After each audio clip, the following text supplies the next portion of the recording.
A quick advice for diabetic people. In the middle of my cancer treatment, I find out that I was diabetic as well. That was because of the steroids. Because if you on chemotherapy and the steroids, people like myself, I don't know why, then we kind of being diabetic as well. So anyway, what I want to advise you with is that if you're diabetic and you don't have cancer, you don't have an excuse. You can manage and maintain it. One, eat food in the right order. Two, and just exercise. That's it.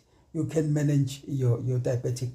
I use medication after I was find out that I was diabetic. I used medication, but I've stopped that long time ago because I've managed to eat food in this way. One, I start to eat veggies. I start my food with veggies, and then I could eat proteins and fats, and then at last I can eat and enjoy my cake if I want to eat a cake, which I would advise you to stop a bit and try to find foods that could maintain and make sure that there are no glucose spikes when you are eating those foods. Even if there are spikes, are just normal spiking that are acceptable with every health standards. So anyway, what I wanted to say is that on my case, I would eat veggies. I'm still doing it now. I'll eat veggies, and then I will eat some proteins, and then I will finish up with my anything that I like.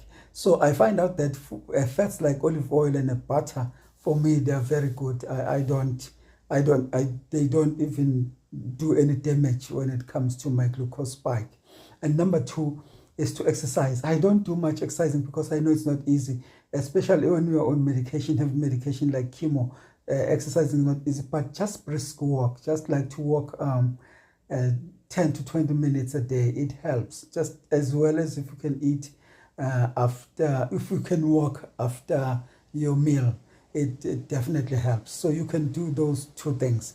It's just an advice. I know it's easy. For us cancer people, it's not easy to get into good eating habits because we're already stressed with medication that we are using. You know, chemo is not a joke.